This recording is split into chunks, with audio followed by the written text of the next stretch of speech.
Hi, everybody. Thank you for joining me here on the Bare Bones Yoga podcast, Conversations for Yoga Teachers. My name is Fabian. I'm the founder of Bare Bones Yoga. I'm a yoga teacher and educator, and my goal here is to provide you, the yoga teacher, and other listeners with interesting, compelling content designed to pique your interest in teaching, help you grow as a teacher, and support you on your path to sharing this wonderful practice with your students. I've been teaching for over 14 years, and through my classes, workshops, online courses, books, and other content, I focus on the anatomy of yoga and how teachers can learn this complex subject and present it to their students in an understandable way, all designed to help them bring more impact to their teaching. Even though we're not in the same room, I want you to envision for each episode that we've sat down for tea in a cozy coffee shop. Some days we'll talk about technical teaching topics, while some days we might have a teacher friend join in on the conversation, and other days we'll face some of the personal challenges that can come up when we take on the journey of being a teacher, knowing that the more authentic we can be, the more we can impact others. For more information about my products and programs and to contact me at any time, just visit my website at barebonesyoga.com. Let's get into today's episode. All right, everybody. Well, hello, and welcome to Conversations for Yoga Teachers. I'm your host, Fabian, and this is episode 29. Now, one of the things I love about hosting my podcast is I get to interview really cool and interesting and innovative teachers, and today is no exception. And I am going to share with you listeners that although I did share with her the questions before, I didn't share this part with her. So this is going to be a little bit of a surprise for her to hear as well. So I was introduced to Trina Altman through her thoughtful posts on social media. While they were focused on anatomy, which is the focus of my teaching as well, they presented yoga in really what I saw as a new and different way. Trina, to me, is someone who is not willing to just go with the flow, if you'll excuse the pun, and do what everyone else is doing. And while you might think it's about being different just to try to be popular, nothing could be further from the truth. Her keen eye towards the practice, backed by her knowledge of anatomy and biomechanics, allows her to question the way things have been presented and give it a fresh, new approach, all with the overall goal of helping as many students as possible access the practice, as well as teachers, helping them to learn new ways to present it and the whys behind these different approaches, which is so important. So I want to just briefly, before Trina jumps in here, just give you a little background on her, although we're going to go into this a lot more from herself. So Trina Altman received her training through the Stott Pilates organization and is also a 500-hour experienced registered yoga teacher through Yoga Alliance.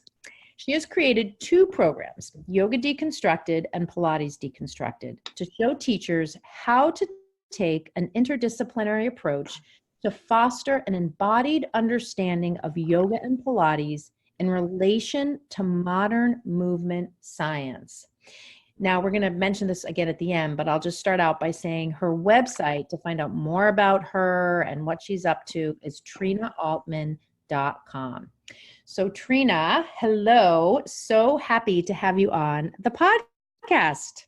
I'm so happy to be here. Thank you so much for the invitation. Absolutely. Yeah. So listeners, just so you know, Trina is way on the other side of the country in LA, and I'm on the other end in Boston. So we were able to coordinate a time for both of us despite the 3-hour time difference, and I'm super psyched for that. So Trina, I shared, as you heard, a little bit about your background, but it was kind of just the facts. So I always like people to share their backstory. I know like for entrepreneurs, when I listen to entrepreneur podcasts, they say, what's your origin story? But I think that it really is so interesting to hear that from teachers. And I think especially for people listening who have gone to your trainings, gone to your workshops, or maybe they've not met you in person, they want to meet you in person, they follow you on social media, they kind of see you in one place, which is the today place. Mm-hmm. don't know, like, how did she get there? Right. All the You know? tears and all the, Yeah. yeah. Yeah. So just give us, you know, for the listeners too, Trina and I were chatting before the podcast about different things in our business background before we even started to teach yoga. So wherever you want to start in that origin story, that would be fantastic. Okay. Let's see. Well, I usually just start, I didn't begin this career until I was 36. So I'm 47. So about 11 years ago, Yep. is when I took my 200-hour teacher training. Yep. Yes. Go to that first training. Like, what was the spark for that? It was interesting. Well, you know, in my 20s, I lived in New York City and worked in New York City and had several different careers in various industries. But I met my husband when I turned 30. Mm-hmm. And, you know, we started dating, and gosh, we lived in a lot of different places because he's a doctor. And so we moved for, you know, there was medical school, and Yep. anyway, you know, internship and residency. Yep. And anyways, but yeah, we were living in New Haven, Connecticut. Mm-hmm. And I had just quit my job as a textile designer in Tulsa, Oklahoma, which was where I Wow. moved back to. I grew up there, and then I moved back there after living in New York City. When I guess I left New York when I was 29. Yeah. Okay. Yes. Okay. And yeah, so I moved back to be with a guy I was dating, and that didn't work out. Yep. But ended up meeting my husband Farzad there. And let's see, gosh, it's always like how many stories to tell. After he finished medical school and internship in Tulsa, we moved to Connecticut because he did his residency at Yale. And actually, he moved and I didn't. And Okay. then I really hated my job. At that point, I was just like done. And so I visited him for a weekend. Yeah. And said, I can't go back. And so I sent my resignation letter to the place where I was working. Yeah. And then had my parents just like mail me a box of coats and warm clothes because it was really cold. Yeah. And that's pretty brave. That's pretty courageous to do. You must have realized this is it for me. Yeah, well, it's funny. He kind of did the same thing. So he moved to Phoenix for his internship. And then about 3 weeks later, decided he missed me. And so was able to get a spot and stay in Tulsa, Oklahoma after med school and do his internship there. And so then, yeah, he finishes his internship. It's time for residency. He moves to Connecticut and I go visit him, and it's kind of the same thing. Like, no, I can't. Yeah. Yep. So we were in Connecticut for 4 years, and I just really didn't know what I wanted to do. You know, I had worked in my 20s as an investment banker on Wall Street. That was my first job out of school. And then as a fashion designer, jewelry design, textile design. So in a lot of different creative fields. Yeah. And yeah, so when we moved to New Haven, I was just kind of at the state of like, okay, you know, I didn't like working on Wall Street. And even though I loved working in the creative world, corporate world, it was still corporate. It was still, you know, 70-hour weeks and, you know, no work-life balance, and not always, I wasn't always able to be creative because I was working for a big company. And so, you know, the trend, like you know, trend forecasters are like, okay, these are the trends for this year. This is what you design, you know, kind of thing. I did, you know, I had my own jewelry design business and sold my jewelry to stores for a while, but I just, you know, I like the artistic part of it. Yeah. When I started getting the big orders, I was like, no, I just want to make another new thing. I don't want to give you, like figure out how to go to Hong Kong or China and get 200 of these. That doesn't sound like fun. So, so I was just kind of, I was taking a metalsmithing class, and I got a job as a nanny because I thought, well, why not? Like there were plenty. And it was fun, it was like part-time, and I started taking some yoga classes. I met a friend in the metalsmithing class who owned a yoga studio. Okay. And, I wasn't making much money. And she's like, don't worry, you can just come to my classes because I own the studio, and I'll comp you. You just can't go to anyone else's. Yeah. So I started going to her classes, and like I took some classes, I remember, at the local library. And my husband was like, you really like this yoga thing. Like, why don't you do, the teacher training and become a teacher? And you didn't have at that point any Pilates or yoga background? No, I mean, I was always active and loved to move, but I had never taught a group fitness class, or I had no background in any of that. I did gymnastics growing up, and competitive cheerleading. Got it. I took a yoga class one semester in college, and had the like Patricia Walden VH Betamax, thing that I did. I know exactly. After the step aerobics, But and I did a little bit of Bikram yoga in my 20s in New York, but more just like stress relief because I was so just working all the time. And I had every reason why I shouldn't do that yoga training. I was like, well, I'm not making any money, and it costs this much money, and you're not making any money, and you've got all these medical school debts to pay off, and I was like, plus, I would just be an embarrassment to my parents because, they put me through college, and, then they have to say that their daughter's a yoga teacher, like, And I can relate to that. Sometimes my mom still says to me, are you going to get a real job? Right. I'm like, Mom, this is my job. I know she doesn't mean it like that, but it's been kind of a process of coaching them. But I think that sometimes, there's just a different mindset with folks that are, kind of from a different time. Generation. We're very traditional and standard, which you and I both did that. Well, this didn't exist as a career until not too long ago, actually, So, but he was like, well, who are you living your life for?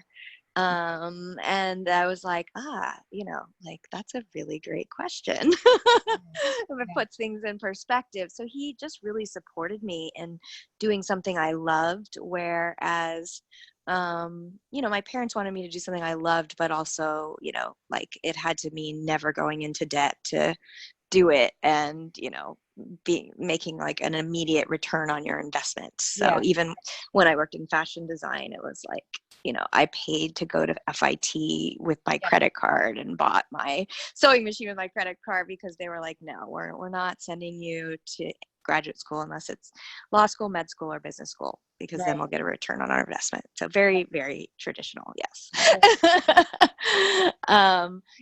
So I signed up for a 200-hour training with Kim Valeri called Yoga Spirit. I'm sure you're very familiar because she's from Massachusetts.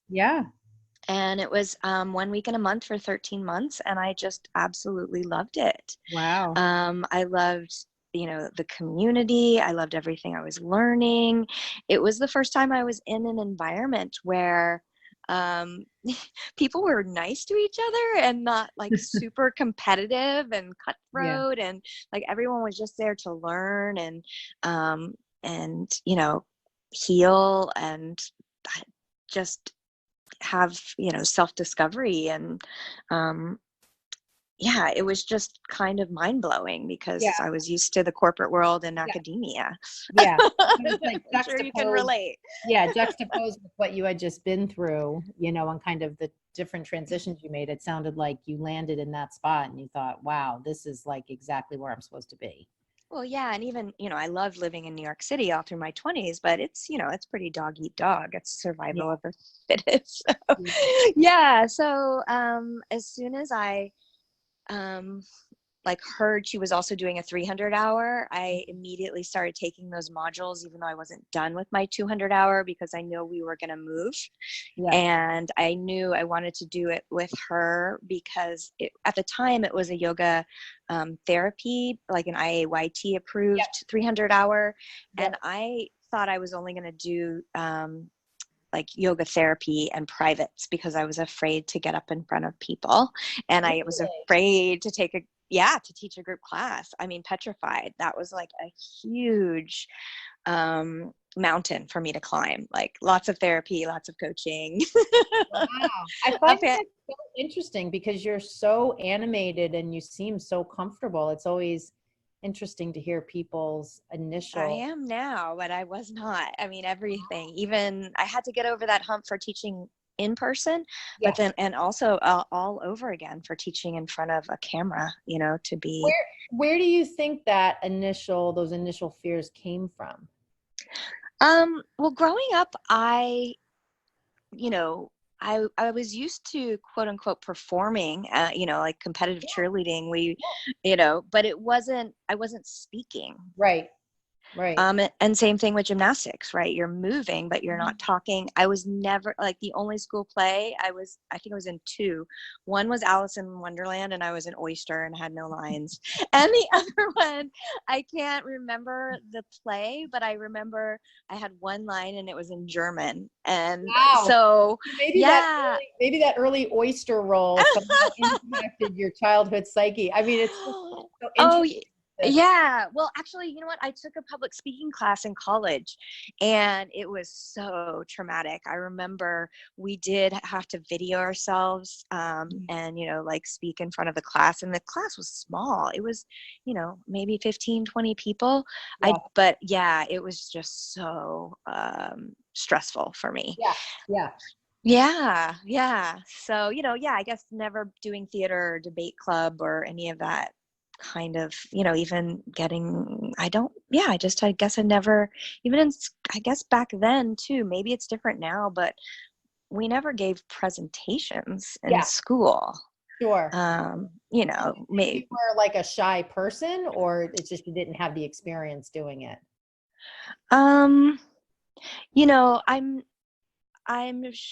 I'm somebody who I love connecting with people that I know and have things in common with. Yeah. Especially like in smaller groups or one-on-one. But I'm not the kind of person who likes to go to like a big giant party where there's tons of people and just talk to people I've never met before. Yeah. That's not my idea of fun. Yeah. But I only dive into it because, for people who are listening, who again, kind of hear you tell these stories, but then see you now, and also maybe who struggle with their own fears around I know for newer teachers, there's always that huge fear of getting up in front of a class. You can know the sequence in your head, but like your throat closes off and you Oh yeah. I mean, the only reason I got over it was because I really wanted to teach group yoga classes because, as a kid, I didn't care. I wasn't like, oh, I really want to be in a play and have lines. Like, no, I had no interest in that whatsoever. So there's no reason to try to overcome it. Yeah. So at this point, then you did the 200, you were doing the 300 concurrently. And then what happened? So then we moved to Milwaukee, Wisconsin, because Farzad matched with a fellowship in interventional radiology. Okay. And then we got there and he, I guess maybe it was like 2 months in, decided he didn't want to do that specialty anymore. Okay. It's like waking up. It's one of those where it's kind of like being a surgeon and, on call, middle of the night, 6 feet of snow, go to the hospital, put on a lead vest. So I was very happy because I didn't want him to have that kind of lifestyle, but, I wasn't going to so he changed his mind, reapplied to a new fellowship in musculoskeletal radiology, which was in the meantime, like in an interim year, he just took a job as a general radiologist in Iowa City. Oh, okay. So we were in Milwaukee for about 6 months. I taught yoga there, actually, in our living room. And then I worked the desk at a yoga studio and got a job teaching like my first yoga classes at a yoga studio. And then I also taught yoga at 2 other gyms. And let's see. Yeah. And then, but that was just 6 months. And he actually left after 3. So I was still in Milwaukee. He moved to Iowa, and then I moved to Iowa with him. And it was while I was there that I was teaching at a studio that had both yoga and Pilates. And the studio owner was pregnant, and I was taking the reformer classes there. And she said, there's a reformer training. It's in Cedar Rapids, which is about 45 minutes away. The teacher's incredible. It's, like 3-4-day weekends. If you take the training and pass the test, would you be interested in covering for me when I'm on maternity leave? I was like, sure, that sounds great. I can, practice on all the equipment and take a training. And I loved, the classes and all the equipment, she had all of it. And so that's kind of how I fell into the Pilates teacher training. I had always wanted to do Pilates, but it was expensive and I didn't really have the money. So when we moved to Iowa, her reformer classes were, just a little bit more expensive than the yoga classes. And so it was very exciting to, be able to take them. And so, so I did that. And then I did the mat training as well in Cedar Rapids.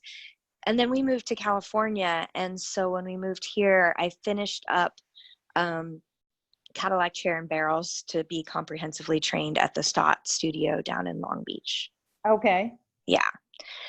And then let's see. Yeah, I went to India right before we moved here as well. So we moved here in 2010. And a friend of mine lived here. And I think what happened was we would come visit Farzad's parents who were down in Orange County. And I would see her. And one time she said, oh, when you come, what do you want to do? And I said, let's go take a yoga class. And she lived near Pasadena. And so we ended up going to one of Jill Miller's workshops. And it was funny because she did come to New Haven a few times and teach at Fresh Studio, but it just never worked with my schedule. And I knew Lily Chandra because Lily taught classes at the gym in North Haven that I used to go to. So I took that workshop, and then when we moved here, I got an email from YogaWorks about this yoga tune-up level 1 training.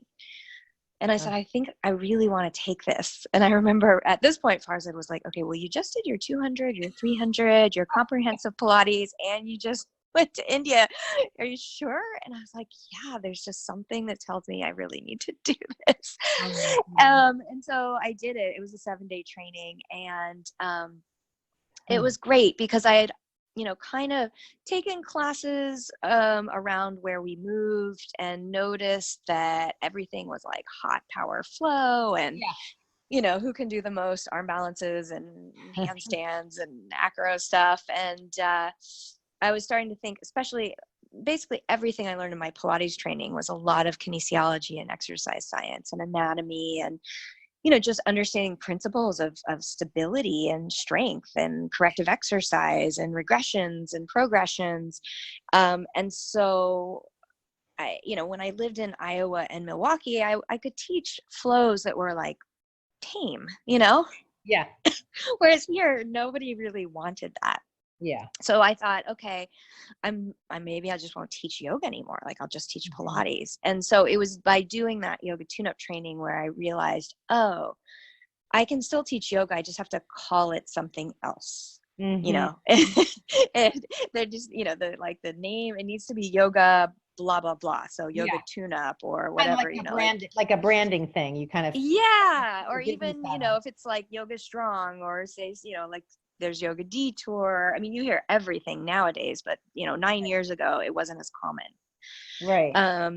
So let me just ask you a quick question though. So when you kind of were at that fork in the road where you realized this is what kind of the trend is and how yoga is being presented, but and I see that, although I have a different, direction in how I teach, a different focus of my teaching. How did you feel about that? Did you feel like not a problem, I'm going to rebrand what I'm doing, or gosh, like you had said at one point, thinking of just not doing it? I mean, it was really hard. Yeah, I'm not gonna lie. It was really hard.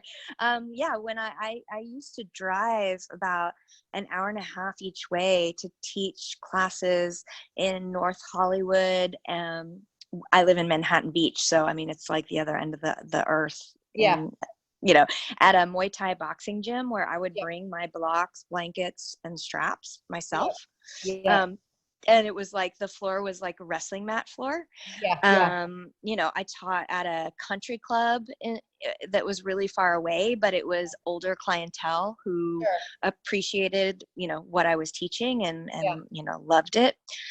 So I think I was you were kind of a ship looking for your dock, right? You were like kind of I was, I'm pretty stubborn, so it's like if people people tell me that it should be this way and I know that it's I disagree, I'm not going to do it.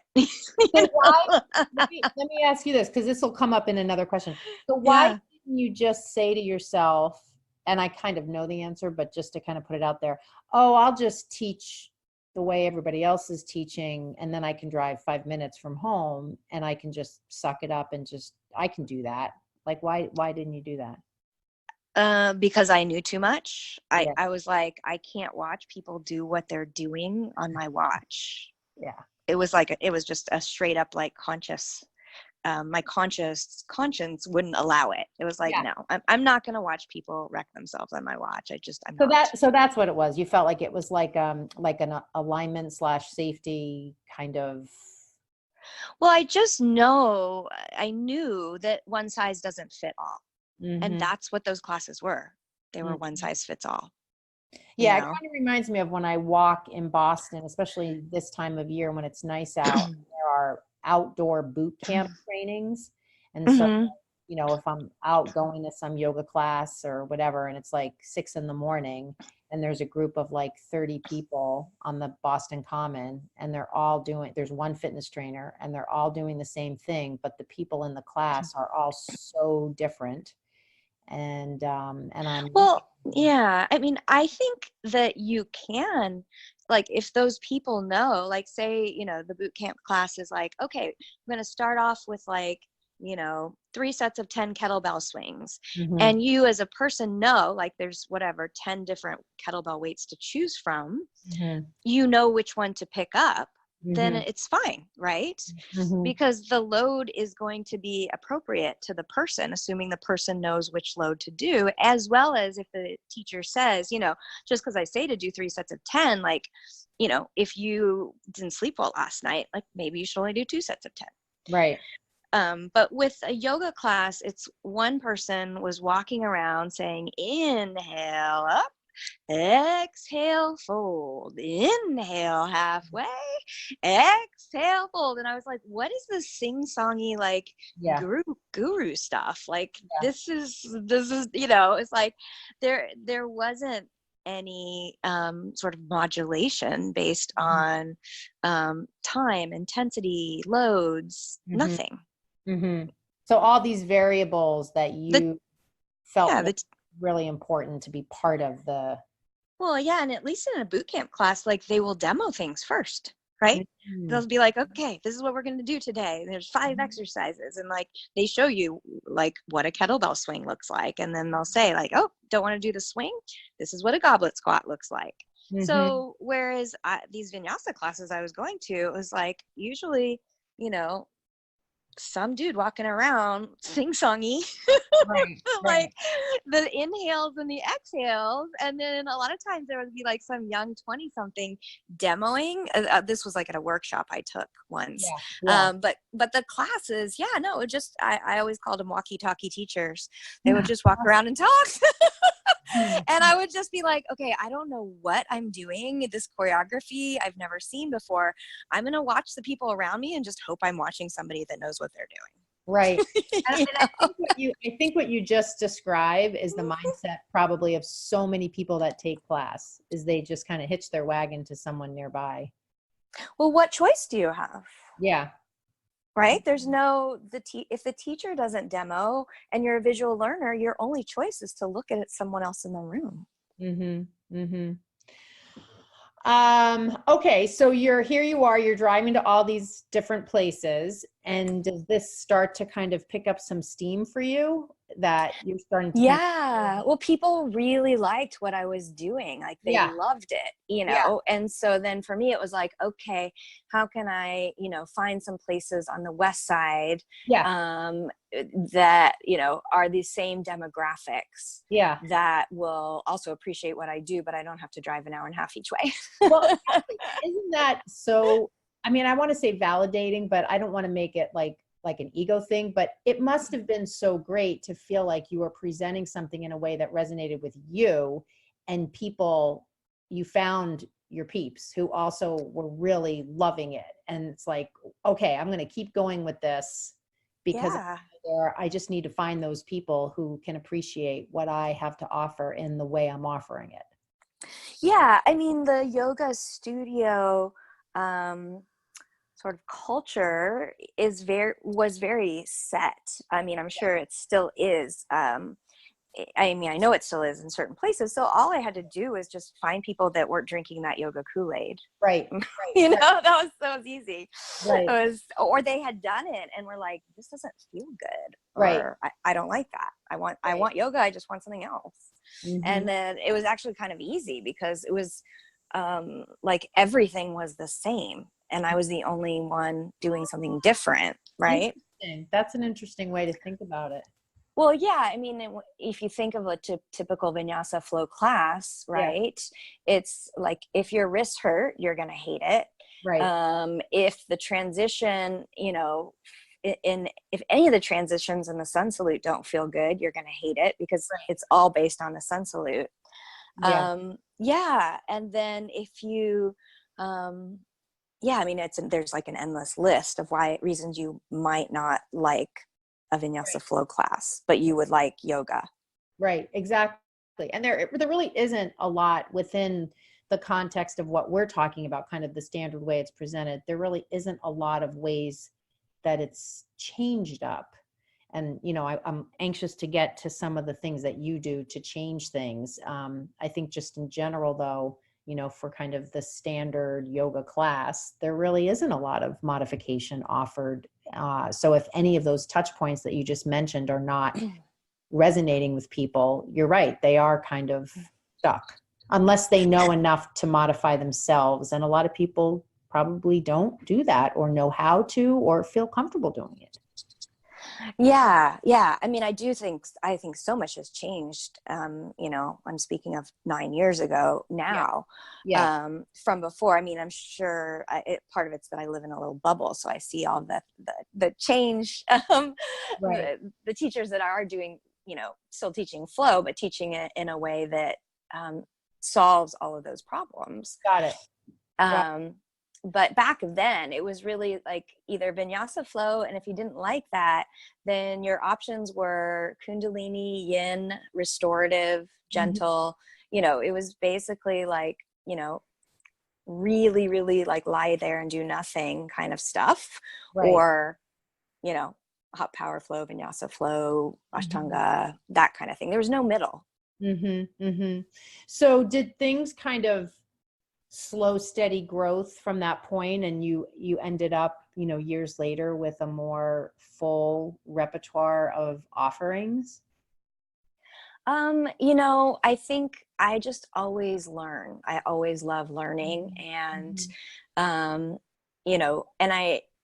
for me, it was just, I was really injured, and I was, saying to myself, okay, well, I love to move. I'm really injured. I got to figure out why I got injured, Mhm. and, how I can get better so that I can be moving and, exercising and doing all the things that I love to do for the rest of my life. And Mhm. if I'm injured, and I'm a teacher, like I've done my yoga training and my Pilates training, then like, what's happening to everybody else? Right.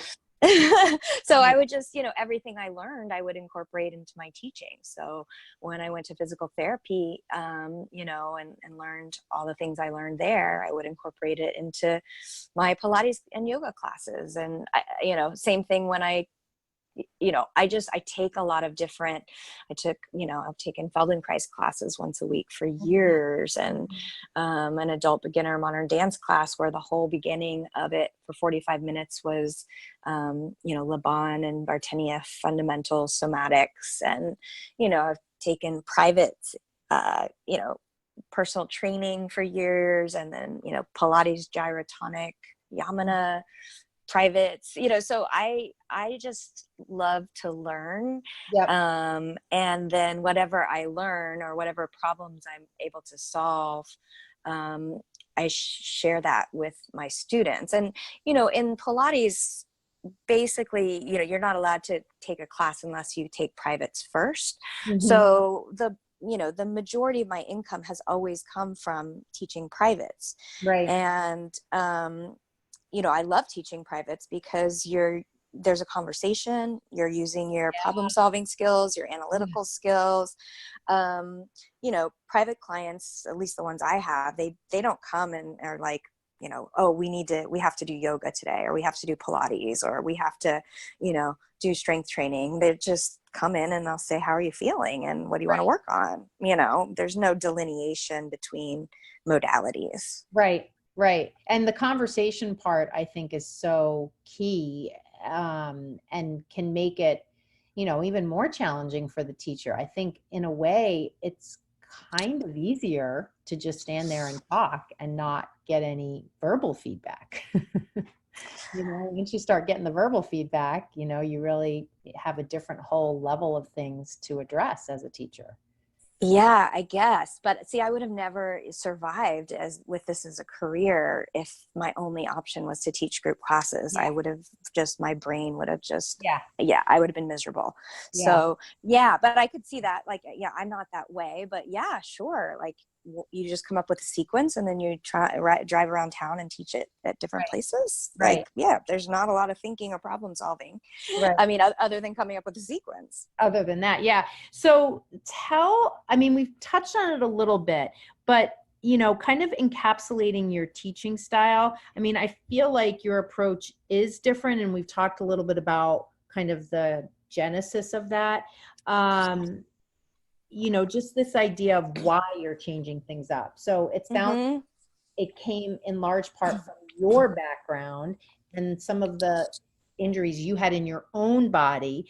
But if you had to kind of, like, if you met somebody on the street, how would you and they were like, hey, what's your approach? How would you describe it? Especially for those listening who haven't taken your classes or seen you. Right. Um, it's funny. I mean, I guess your editor can edit this out, but I just pulled out a piece of paper because this is always the hardest part, right? The sort of elevator pitch thing. But I would say I'm really good at giving people permission to break out of the box they were given or that they were originally taught that might not be serving their bodies or their students' bodies very well. So Yeah. by pulling in inspiration from, science, movement science, exercise science, and then other modalities. So I just think of yoga and Pilates as mindful movement modalities. So why can't I bring in Feldenkrais or Somatics? Or, I mean, to me, strength training is a mindful movement modality. Think, FRC, gyrotonic, and bring that back to my group classes because they're not like me. They're not going to run around and take all these different classes and private lessons. Right. But if I can solve their problems, Mm-hmm. then why not? And so, and I'm really creative. So I'm just always coming up with, you know, different variations of poses and movements, so that I can give people permission to ask questions, I think, about what they're doing and why they're doing it. Yeah. And also give them permission to play as they move, because that's how we learn. We learn through play. We don't learn by somebody telling us what to do without knowing why we're doing it and then just doing it over and over again. Yeah, it's funny. I teach kids, and I have taught kids yoga for over 10 years, and it is very much like that when you teach kids, you know, like you go in, you plan, but they're all about just playing. And so you have to, as the adult, adapt to wherever they're at in that particular day. And yet with the adults, like you're saying, there isn't a real play element to it. Yeah. And I think if there's not, then a lot of it, I mean, the other thing is, you know, coming from the corporate world, it's like I have this career because I don't want everything to be so serious and competitive, right? Like, you did that. You know, yeah, exactly. But yeah, I love problem solving. So if I teach a class, say, where I'm, you know, deconstructing the wild thing, right? It doesn't matter by the end of class if we do the wild thing, because what they've learned along the way about what's required. Tell me about when you just said deconstructed. It really just hit me about that word in your branding, I guess I would say, yoga deconstruction. So what does that mean? Like, how would you explain that to me? Because I guess I see it now that you're saying, i.e. wild thing. So you're breaking it down into its component parts. Tell me more about Well, yeah, I mean, like the easiest way is you could just look at what are the directions of movement at every joint required for the wild thing. Yep. And then, you know, what would be a great Feldenkrais, you know, 5-minute sequence to teach that would help people understand better an area of their body that they're going to need for that pose. What would be, you know, like 5 or 6 corrective exercises that would help them see and self-assess whether they're ready for that pose. And, you know, those corrective exercises might be harder than just going into that pose, because I know how to make corrective exercises really hard. You know, and you're a lot less likely to get injured doing a corrective exercise from, you know, strength and conditioning world or physical therapy world than you are doing a big giant pose where every joint's in its end ranges of movement and gravity is getting you there. Interesting. I think the interesting thing about that is it does, I'll bet, give people an appreciation for other things, like you say, other things that they can do that aren't necessarily the end game pose, which is what so many people are so attached to in general, that, like you say, are just as hard, if not harder, and build the muscles in whatever way you want to build them, whether it's to make them stronger, to make them more mobile, to increase range of motion. So it's almost like you don't even need to get to the end game, like you said.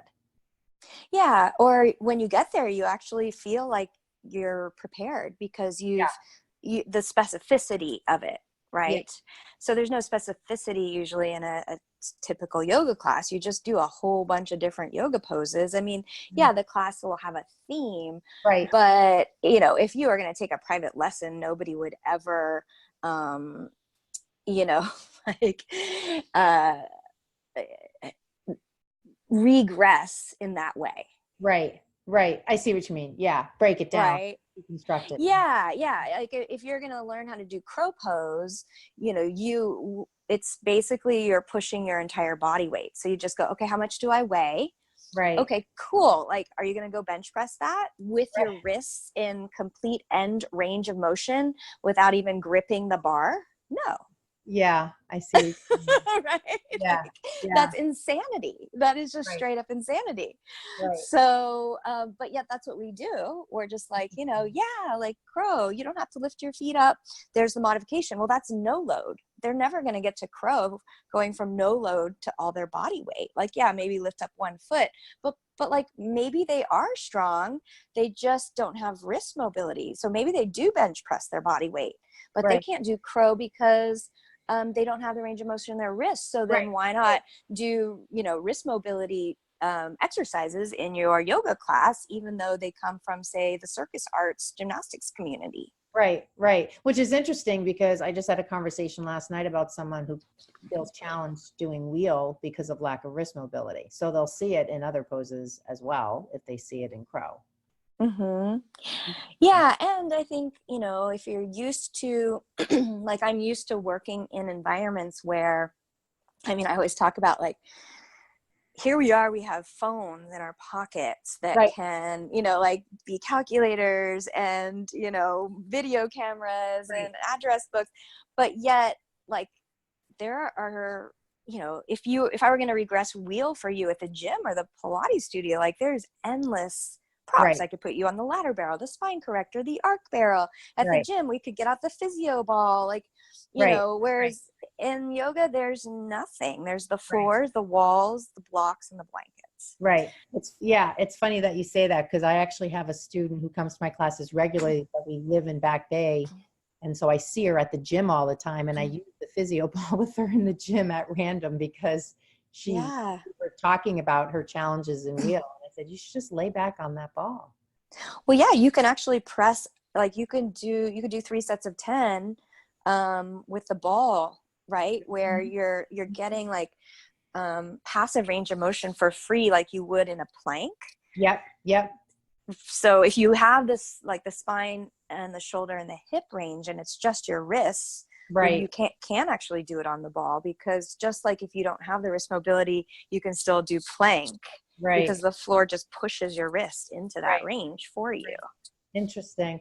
Yeah. And I think, so this whole kind of, do you feel that the training path you took gave you kind of the inspiration to break things down, to kind of look at things through a different lens than so many people?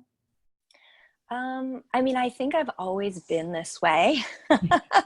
It's definitely part of my DNA, my personality. Yes. So growing up, both my parents are Jewish. So I went to Sunday school, from like kindergarten till I was confirmed in 10th grade. And I went to, Hebrew school and had a bat mitzvah, but the better schools were private schools. So I went to Episcopal school and Catholic school.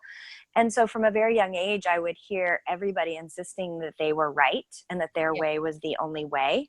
And I always had a big picture of like, oh, that's interesting. Like, oh, you fast for Yom Kippur? Well, that's what, in Catholicism, it's all about fasting, or it's Lent. Right. So, and you think you're right and they think they're right. Right. So I'm never, I question everything. And then my mind just always integrates, and I see how things can go together that are maybe separate. Even just, I've lived so many different places, and I went to I transferred schools quite a few times, and you certainly moved a lot, just from the I've moved a lot. So I think I have more of a big picture. Yeah. I'm more of a big picture person. Yeah. And then I'm very visual and super creative. So I have an artist brain in the sense of, like when I did fashion design, it's kind of similar to what I do now. It's just, like there's only so many kinds of fabric and so many kinds of, like buttons and zippers and trimmings. And you're just picking different ways to drape the fabric to design the clothes. And it's the same thing with movement, right? There's only so many different ways to move, and we only have so many different joints. Right. And then it's like, what's the goal? Is this person's goal to, be able to get up and down off the floor and play with their grandkids? Or is this person's goal to be able to, sort of master the intermediate Pilates repertoire? of exercises on the equipment. And then I just use, problem solving skills to backtrack. And I love to do, I mean, even when I worked at Barney's and, just selling in retail, the person would come in and say like, okay, I have to go to this blah, blah, blah event, and it's outside, and this is the dress code. And, and so they might say, well, I really like this dress. And I'm like, yeah, me too. And then I knew, I have a pretty good visual memory. I would just walk to all the different floors and come back and be like, okay, this purse with this, necklace with these shoes, it would all really look good with this dress. And that's what I do with exercises and poses, and also, but tailor them to the person. Yeah. I think that's such a good metaphor. And I think the other thing it does, especially if people are listening who are still, and I don't want to say still, but for people who are listening who are at the point in their yoga life where they are working a full-time job and teaching on the side and wondering, how am I going to make the shift? It's so interesting because I always say nothing is ever wasted. All done will definitely apply. And just what you described is such a perfect way to see how nothing is ever wasted. And there's always a way to apply it to teaching. Yeah, absolutely. That it's, yes. And if you can figure out how, what you love to do and what your strengths are, of course, that's the key. Yeah, for sure. Now, we've touched on a couple of examples, and again, I watch a lot of your videos, so I have a good kind of sense of some of these things. So I want to, for some of the listeners who maybe aren't as familiar, I want to get into a little bit about kind of a two-pronged thing. So we've talked somewhat about some of the concerns that come up when we think about moving in the same way all the time, and kind of some of those early years and how yoga was presented. And then there's, kind of some of the ways that you present the practice differently. So we talked a little bit about the crow example. Are there other things that, like maybe another example of something, even just the concept of sun salutation, since that is still really such a big part of the way yoga is presented, some of the thoughts around that from maybe a biomechanical perspective, and how people could offer that differently? Yeah, I think, introducing options and variability to everything. So say,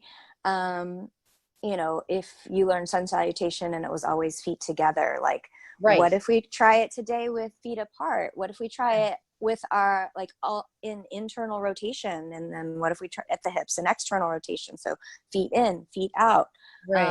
What if we, for Cobra, and instead of putting our hands underneath our shoulders, like put them straight out in front of us, or, out at a diagonal or out to the sides. And, how does that feel in your back bend? Like, because otherwise you're just doing a back bend the same way over and over again, as opposed to, getting some extension in more varied ways. And also just, sort of rational thinking when it comes to load. So, with say like upward facing dog, if it doesn't feel good, well, like, is there anything in your life you need to be able to, balance on the top of your feet, with your pelvis hanging down and your wrists in full extension? Like, there's other ways to back bend and do a top of the foot stretch. So if that isn't your favorite, like, there's other things we could insert there besides upward dog. Same thing with chaturanga. In fitness world, chaturanga is a tricep push-up. Most people who practice yoga are female and can't even do a regular push-up. So, if just sort of how push-up progressions and regressions work, then you could start teaching that in your yoga class. Yeah. And I think the interesting thing that you just mentioned, and I think about it a lot when you teach not so much bridge, but wheel, is how that full spinal extension is not something that really any activity of daily life gives you a chance to do, really. I mean, there's really not a lot of things. And when you talk about upward dog, that similarity there, that they're just, you know, if there isn't a translation to a movement that people are doing off the mat, when they come onto the mat, it's not as if they're really going to have the muscle memory. I mean, does that make sense? Yeah, I mean, I started gymnastics when I was 3, and so wheel pose was our warm up. We would do it was, you know. I mean, I'm hypermobile, so Yeah. everything in yoga was easy, and I felt nothing. Yeah, so I think that's also maybe because I come to it with this idea of, you know, I was upside down handstanding like all of my youth. And so when I come to yoga and everyone's like all excited about handstands, I'm like, really? Okay, you know, Yeah. I don't understand why this is such a big deal. You know, if there's nothing wrong with it, if it is, but it's, you know, if you're going to train to do, because so I always saw the poses from a gymnastics perspective because that's how I Right. learned them all. Right. So there was no like hallowed spiritual context on top of it.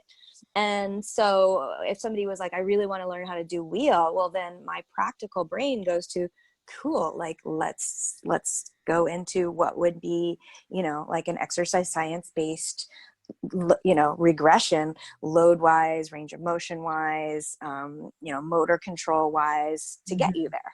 Mm-hmm. Mm-hmm.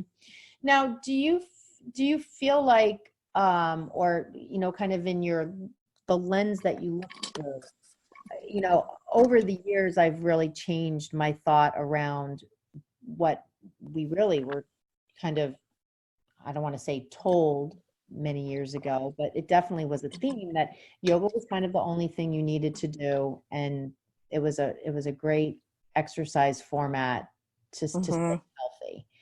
And over the years, you know, I've really shifted my thoughts on that. Just if you just look at it from the perspective of doing the same thing over and over and over again.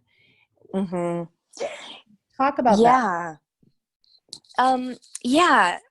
You know, I started going to the gym when I was in high school because my mom had a trainer and I went with her to like a couple sessions and I just fell in love with it.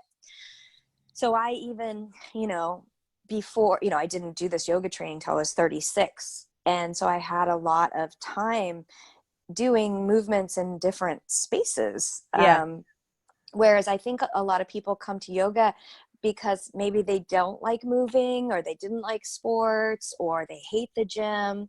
And then they fall in love with yoga and it makes them feel really good because they Yeah. go from not moving to moving, Right. Right. which is a novel stimulus, which is always going to make you feel better. It's just when that novel stimulus is no longer novel. Mm-hmm. Yeah. And then they start getting the aches and the pains, which is what happened to me because in our training, you know, you want to dive into it because you want to learn everything so you can be a better teacher. And when I started having pain just kind of everywhere and specifically in, you know, my neck and my shoulder and my wrists, and I thought, you know, well, okay, well, why why is this happening, and I Right. need to do something about it. Whereas I do think a lot of yeah, I didn't have any guilt around like, oh, you know, I just need to do yoga. Mm-hmm. And if I don't, I'm a bad yogi. It was Right. like, no, let's figure this out. Like Right. Right. whatever. And I'm always very open to, I think for the most part, looking for solutions that aren't, uh, yeah, if you only stay at the yoga studio and you only ask your yoga teacher back in the day, well, why does my hip hurt? Oh, we just need to stretch it. Right.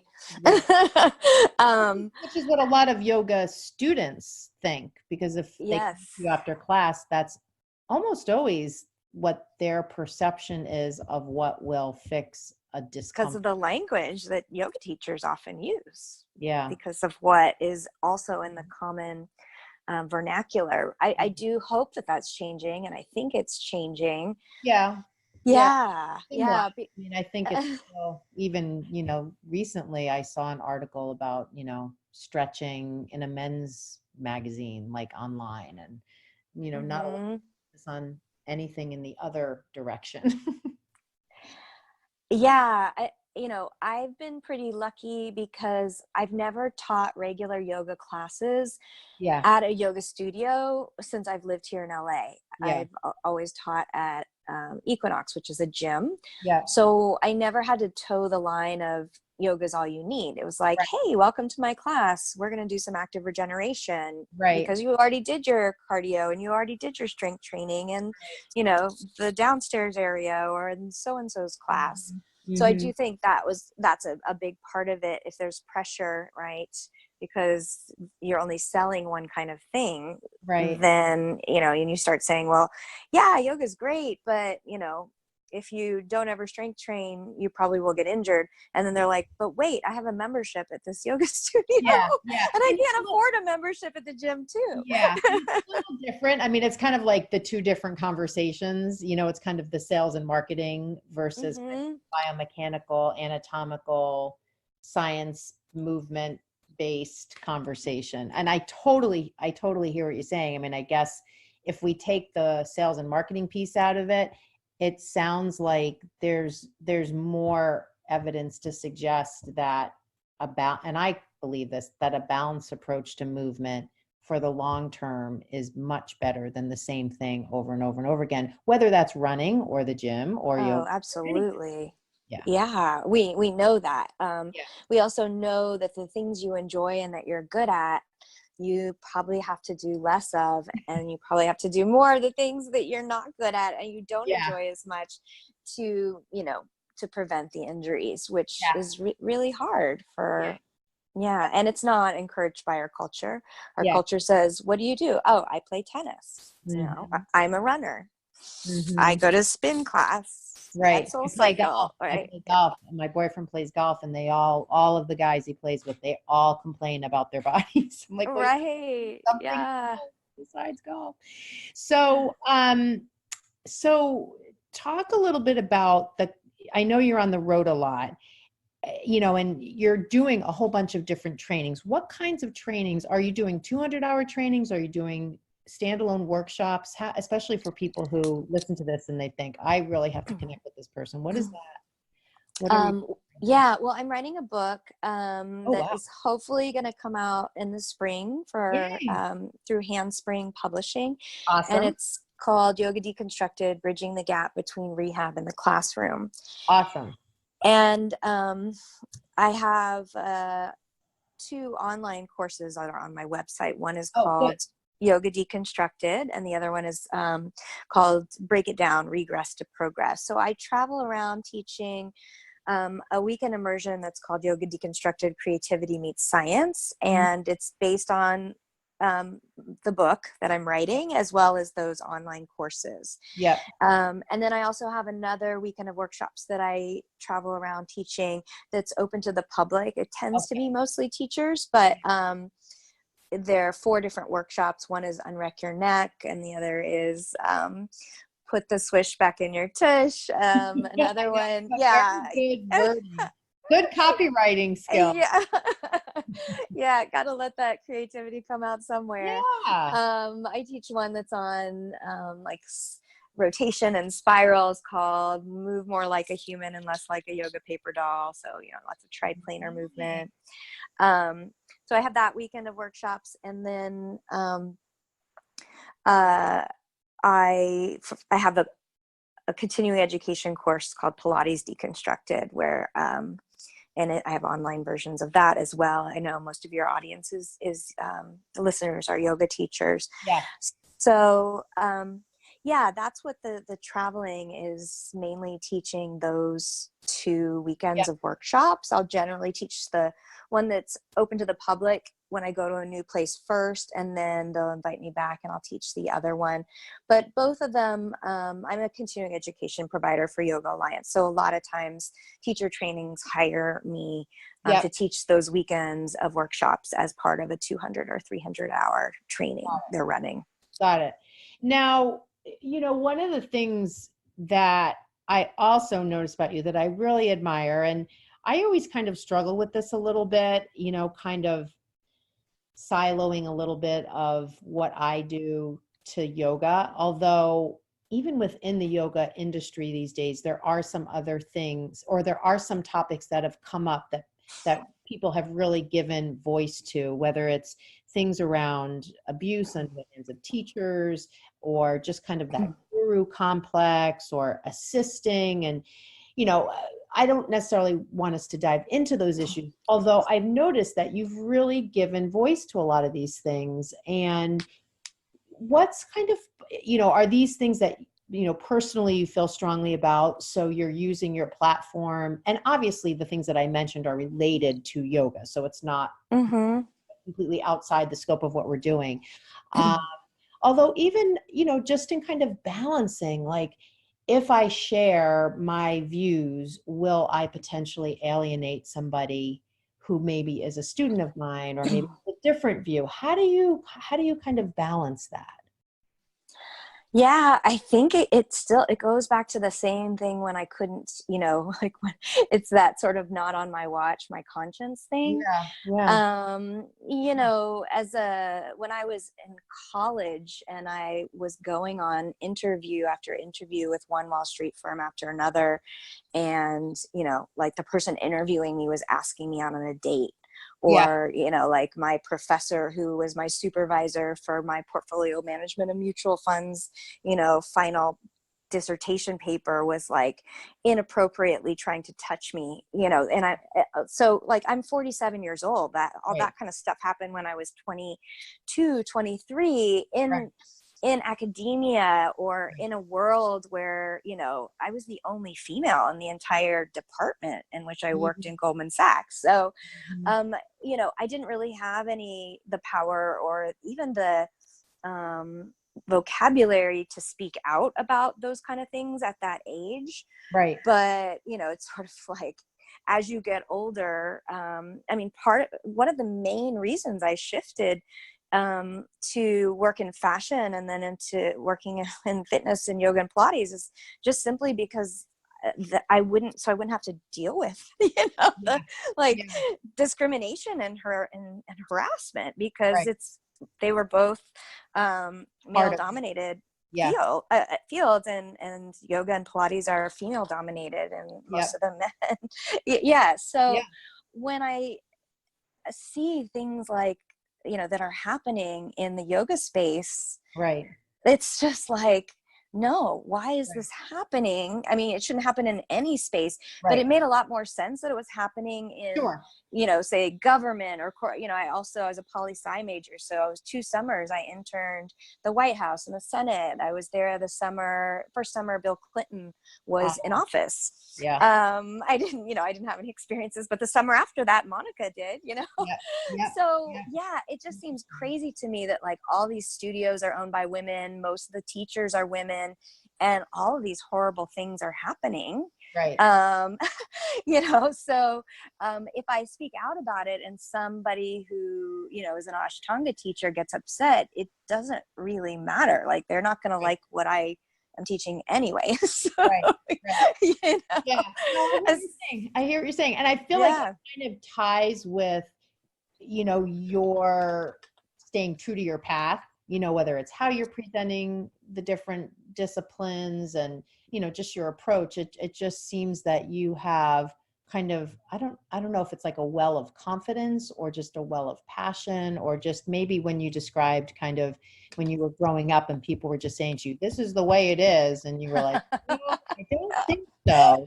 Oh my gosh. Curiosity. Yeah, I do. It's definitely in my DNA. I remember as a very young girl, like getting upset when, they had the prayer book in temple and every pronoun for God was he. And I was like, okay, God's invisible. Nobody's seen God. Why are we assuming it's a male? And this is like somebody who's whatever 5, 6, 7, 8 years, I've just always been that questioner. Yeah. And I remember I've also been in therapy for, over 20 something years, which I find is really helpful too, because, I can go and say, hey, this is what I think, this is what I want to say. Right. How would you say it in a very diplomatic way? Because I definitely am not going to say it in this way.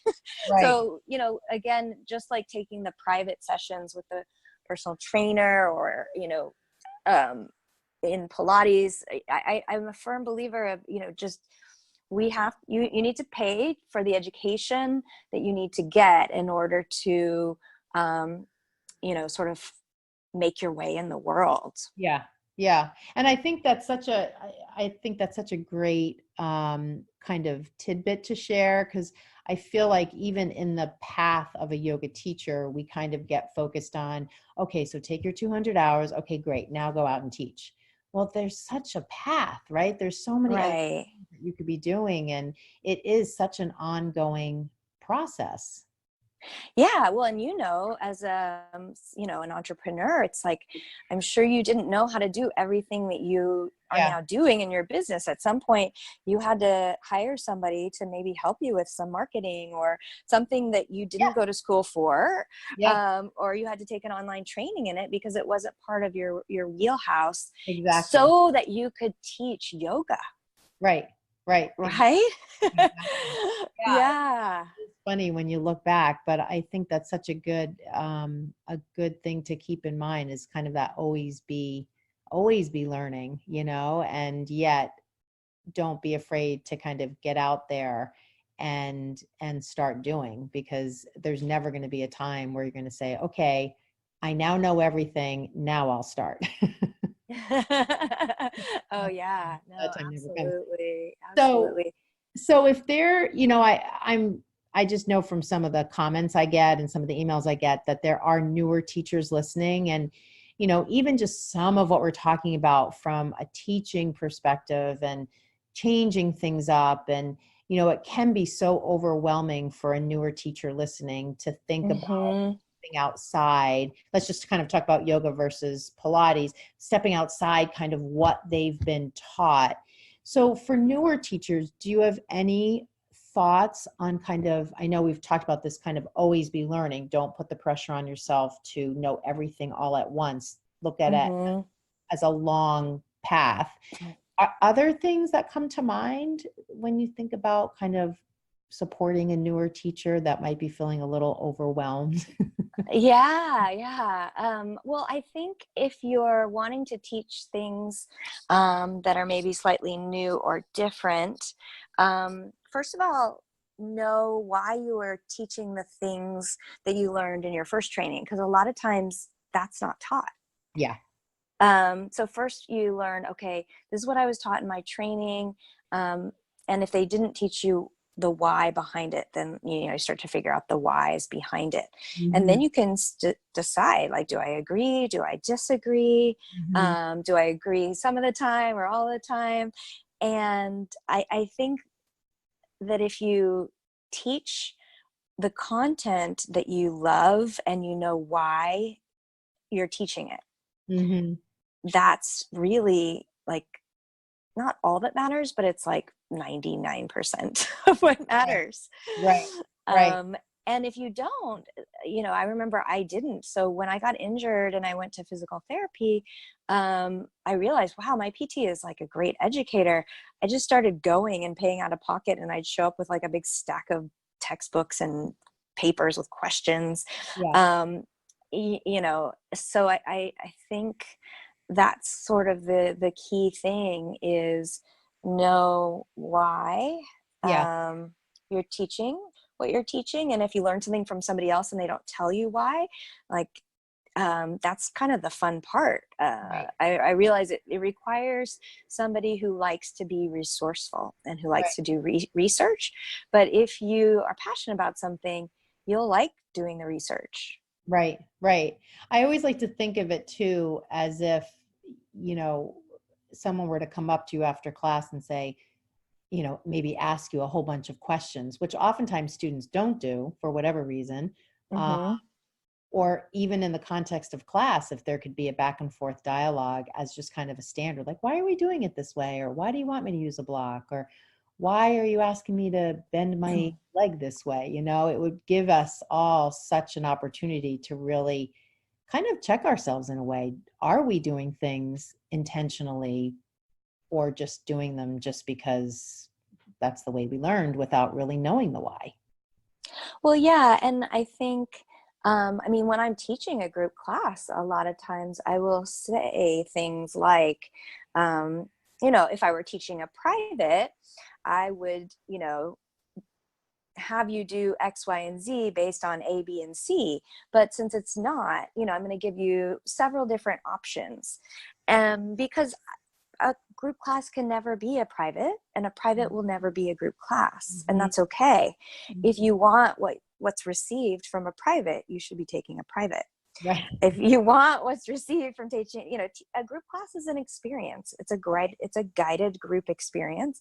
A private is something that solves an individual's problem. A group class is like, I get to make up the problem. Okay, today's problem is we're going to learn how to do, spinal articulation and, sequential rolling patterns, but maybe that's not what everyone in the class wants to do. Well, that's kind of tough, because if they want to do the thing they want to do, that's a private. Right. Exactly.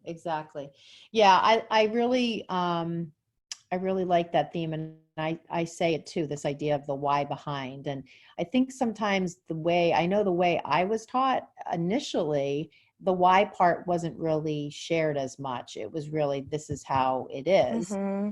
And I think back to those early days, 2002, 2003, I didn't really ask why. I kind of deferred to the teacher. And now things are very different. And I always, when I train teachers, I try to always share the why. And even in my classes, sometimes I kind of in my head feel myself saying, oh, Karen, shut up, stop telling them all the whys. But I like it to be a complete package so that it is really clear.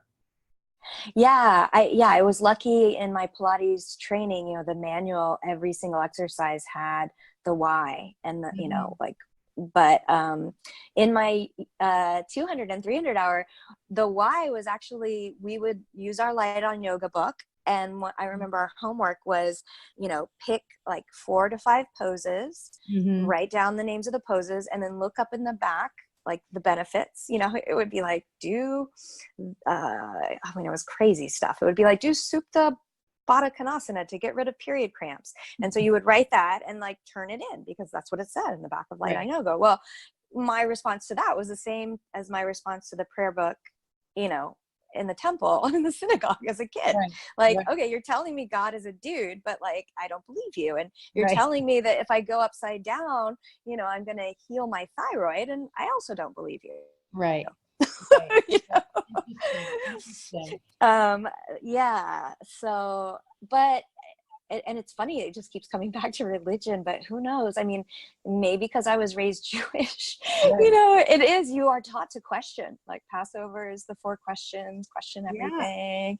So no, I think that's it's kind of funny, but maybe, Yeah, maybe. I mean, I think it's just a great, and it does speak to kind of the teaching process being a lot more interactive versus just handing down information, which in a lot of ways is really historically how yoga was taught, just kind of this passed on versus there being a lot of back and forth between the student and the teacher. Although, I mean, I never studied, anything official in the desk guitar lineage, but my understanding is that, yoga was taught one-on-one. I mean, we know group classes are a new thing, but that, in the desk guitar lineage, everything was personalized to the individual. Whereas that far back, I was thinking more like in modern, like the modern approach to yoga, where it's not one-on-one, where it's just, 50 people and a couple of teachers. But yeah, you're right. That initial approach was, almost like learning one-on-one. Yeah. Well, I think, if there's any big takeaway, it would be teach privates and take privates. Right. Because, and don't try to sell anything that you haven't bought yourself. Right. Because it's really hard, because when you when you purchase something, you know what you like and what you don't like. And if you're selling that same thing, whether it's a private or a class or an online course, you'll have a better idea of, what you want to offer and why. Yeah. Yeah. So, I want to kind of end on a lighter note. And so I would love for you, if you could share a little, I know you're out in California, so I imagine you might love hiking or something, but what kinds of, are you always kind of head down in a book or in the studio, or do you have some things that you like to do for fun? I know that you travel. Yeah. Yes, we travel a lot. Yeah. And, I do a lot of things for fun that are movement based, that are very varied. Yeah. But no, I really, my husband and I love to travel, and we go to comedy clubs a lot. Oh, So, that's great. that's one of our favorite things to do. And great. And That's great for relieving stress, is just to laugh, right? oh, definitely. Yes. Yeah. And we feel really lucky that, we live somewhere where it's easy to go to a comedy club anytime.